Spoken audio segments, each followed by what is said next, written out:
today's video marks our final video in our Open and Affirming series that seeks to show how churches can and should theologically embrace LGBTQ plus folks. And if you haven't seen every one of the previous 7 videos, then I highly recommend going back, checking those out. In this series, I show how the experiences of the apostles often cause them to circle back to the Hebrew scriptures and reinterpret them in light of what the Holy Spirit is showing them. I then made the connection that many of us since then have continued to experience new things that have caused us to ask bigger questions. From there, I moved to the story of the Ethiopian eunuch where he was baptized after asking the large question, what can prevent me from getting baptized?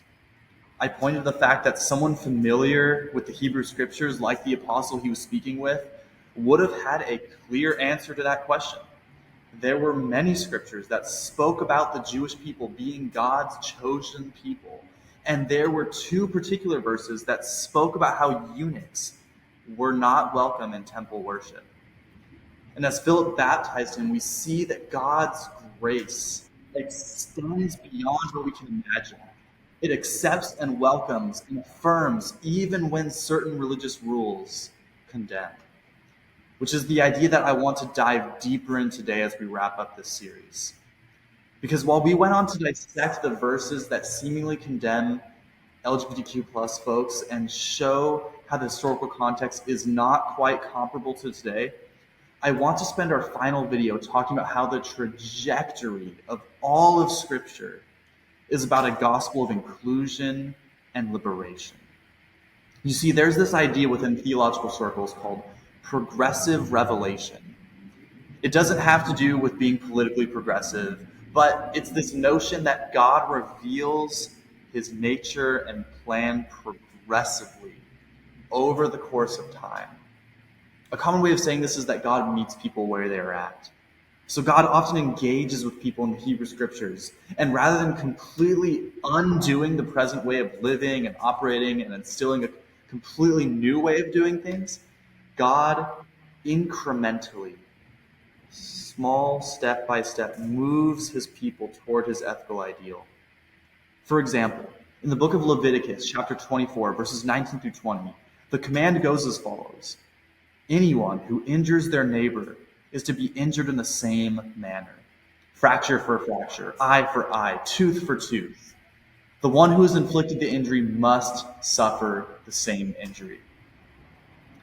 We might look at this today and consider it a bit barbaric to return violence with violence. There's that a lot of people say, an eye for an eye makes the whole world go blind.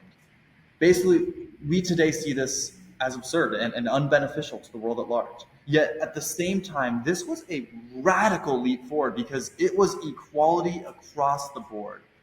Because in Hammurabi's Code, an ancient law that predated these commandments, in Hammurabi's Code, the rule goes as follows. If a man knocks out the teeth of his equal, his teeth shall be knocked out.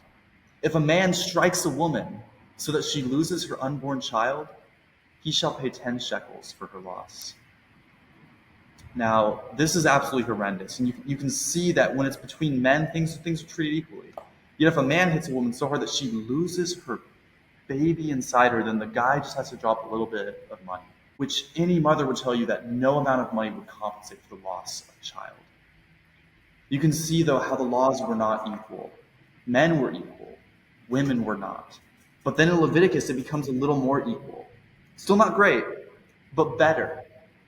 Then you jump forward to the New Testament, and Jesus quotes Leviticus and brings it another step forward toward God's ethical ideal. In Matthew chapter 5, Jesus' famous Sermon on the Mount, Jesus says the following. You have heard that it was said, eye for eye and tooth for tooth. He's quoting Leviticus. But I tell you, do not resist an evil person. If anyone slaps you on the right cheek, turn to them the other cheek also. Now, at face value, it might seem like Jesus is saying to do nothing in response to violence. Yet, it's actually quite deep when you dig into the context. We unfortunately don't have enough of it today, but essentially Jesus moves us from meeting violence with violence to meeting violence with love and redemption. So we can see in this framework how the story of the scriptures show us God slowly moving humanity more and more toward the gospel and his ethical ideal, which most of us as Christians are comfortable with. And we nod our heads in agreement when it comes to progress from the Old Testament to the New Testament. Yet I would make the argument, and so would many other theologians, that the New Testament was not the final ethical progression. I would argue the New Testament authors haven't always fully arrived at God's ethical ideal. So we as Christians today must continue to listen to the Spirit of God as they did, so that we can hear God's Spirit speaking to us today.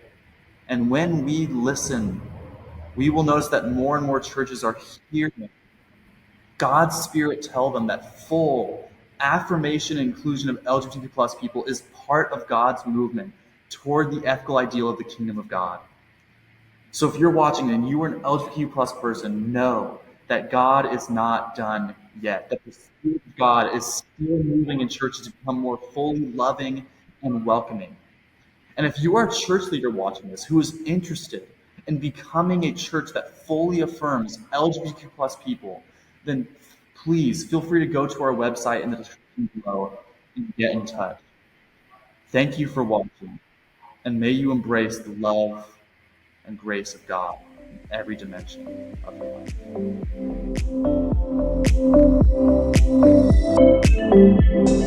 life.